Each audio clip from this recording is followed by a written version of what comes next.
नमस्कार मित्रों, मैं डॉक्टर अखिलानंद पाठक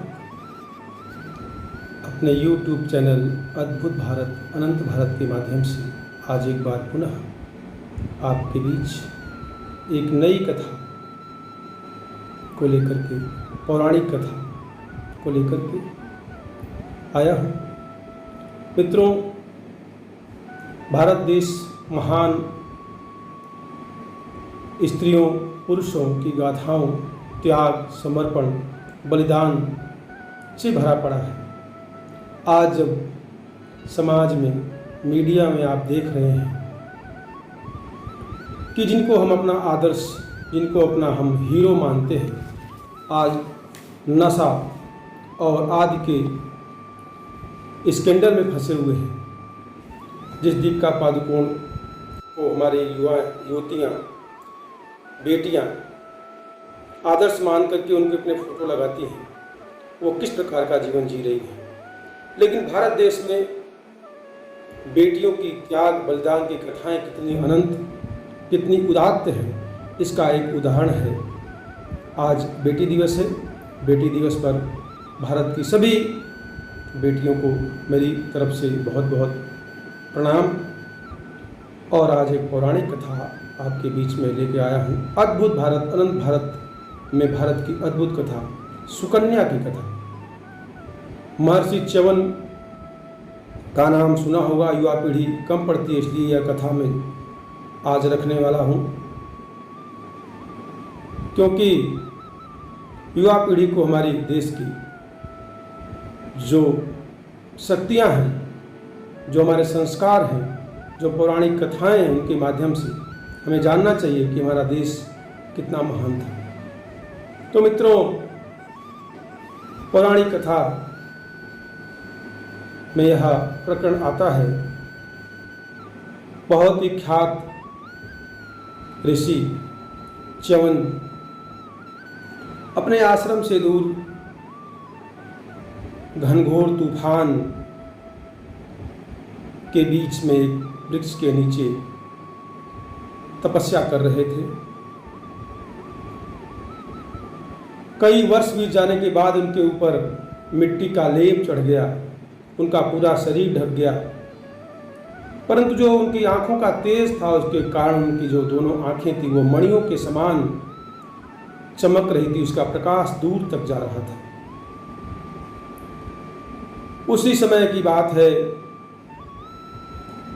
राजा सरयाती अपने पुत्र पुत्रियों के साथ वन विहार के लिए, घूमने के लिए निकले। धीरे धीरे प्रहर बीतता गया और वे दूर तक निकल गए। एक सरोवर के पास जाकर के वे और उनकी पत्नी रुक गए और उनकी जो पुत्र पुत्रियां हैं वह टहलते हुए कहीं दूर निकल गए। कुछ दूर चल करके उन्होंने देखा कि एक कोई मिट्टी का टीला है जहाँ से दो प्रकाश बिंदु दिखाई दे रहे हैं। कौतूहलवश जो उनकी बड़ी पुत्री सुकन्या है वो पास तक चली गई और उस प्रकाश बिंदु को मणि समझ करके उसको एक लकड़ी से निकालने का उन्होंने प्रयास किया। उस प्रयास में उस दो मणि बिंदुओं से रक्त की धारा प्रभावित हुई। वह घबरा गई। साथियों, घबरा करके वो अपने पिता के पास पहुंची। उनके पिता चिंतित हुए और वहां पुनः गए। उन्होंने कहा, बेटी, यह तो बहुत बड़ा अन्याय हो गया।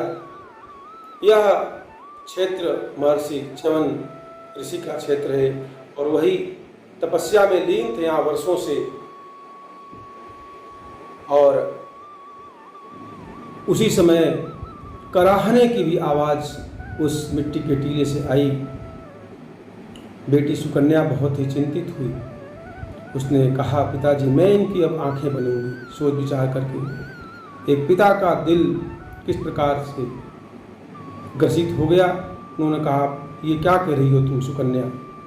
उन्होंने कहा, नहीं, जिनकी आंखें मैंने फोड़ी है अब मैं उनकी आंखें बनूंगी। मैं इनसे विवाह करूंगी। इतना बड़ा त्याग, इतना बड़ा बलिदान हमारे देश की जो महान बेटियों में है। अपनी गलतियों को मानना, अपने किए गए कर्मों के लिए प्रायश्चित करना, इसीलिए हमारे यहाँ देश में बेटियों को पूज्य माना गया है। कहा गया है, रमन्ते नार्यन्त अस्तु पूज्यन्ते नार्यन्ति रमन्ते तत्र देवता। मित्रों, च्यवन ऋषि और सुकन्या का विवाह हुआ। अपने बूढ़े जर्जर कृष्णकाय पति च्यवन के साथ वह उनके आश्रम में रहने के लिए चली गई। परंतु यह दृश्य देख करके देवताओं, इंद्र आदि के मन में बहुत ही पीड़ा का भाव व्याप्त हुआ। सुकन्या के त्याग और बलिदान और समर्पण के प्रति उनका यह भाव इस पीड़ा तक गया कि उन्होंने तय किया कि वह अपने शक्ति के द्वारा उन्होंने महर्षि च्यवन ऋषि को एक युवा शरीर प्रदान किया और महर्षि च्यवन ऋषि और सुकन्या पति पत्नी के रूप में कई वर्षों तक सुखपूर्वक अपना दाम्पत्य जीवन व्यतीत करने लगे। च्यवन ऋषि ने सुकन्या की समर्पण भावना से, सेवा भावना से प्रसन्न होकर के उनको मंगला नाम दिया और स्त्री को, बेटी को इसीलिए मंगल कारिणी कहा जाता है। हमारे देश में ऐसे ऋषि मुनियों की परंपराएं हैं। कहा जाता है कि देवताओं ने एक औषधि जड़ी बूटी बताई, जिसे च्यवन ऋषि ने खा करके अपने इस जर्जर शरीर को युवा किया। इसलिए आधुनिक जगत में जो च्यवनप्राश भी आप खाते हैं वो महर्षि च्यवन के नाम पर रखा गया और उसके पीछे यही एक दंत कथा है। क्योंकि कोई भी प्रोडक्ट जब रखा जाता है नाम, तो उसके पीछे भी कोई न कोई कथा, कोई न कोई सार छिपा होता है। हमारी ऐसी कथाएं जो इतिहास, पुराण, वेद में लिखी हुई हैं, हमारी युवा पीढ़ी आजकल उससे भटकती जा रही है, दूर होती जा रही है और उनका ग्रहण नहीं कर रही। संस्कार, शिष्टाचार के द्वारा, सेवा के द्वारा और इतने बड़ा त्याग सुकन्या का उसे मंगला बनाता है और एक ऋषि के प्रति उनका जो सेवा भाव है वही उन्हें प्रतिष्ठित करता है। बेटी दिवस है आज। बेटी जब संस्कारवान, शिष्टाचारवान होकर के अपने माँ बाप, कुल मर्यादा, समाज के प्रति सेवा भाव करती है तो वह अपने एक ही कुल नहीं, दो कुलों का नाम गौरवान्वित करती है। ऐसे गार्गी, चुपाला, मेघातिथि, सीता जैसी अहिल्या और सुकन्या जैसी स्त्रियां इस देश में हैं, इनके नाम पर यह देश स्त्रियों का देश, शक्ति का देश माना जाता है। तो यह एक कथा आज मैंने आपके बीच YouTube के माध्यम से रखी।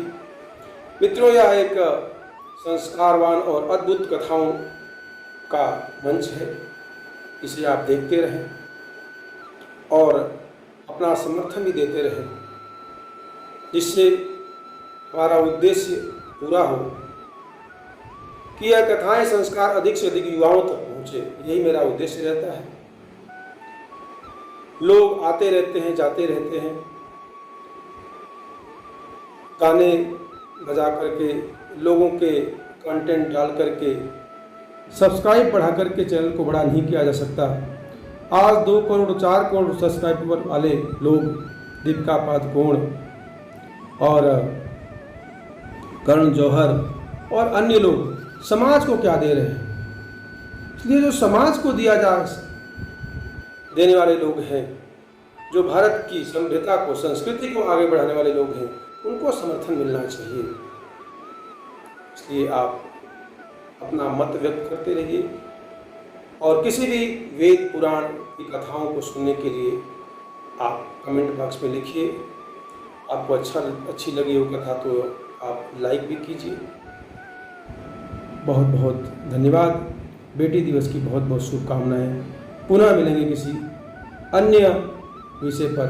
तब तक के लिए नमस्कार, धन्यवाद।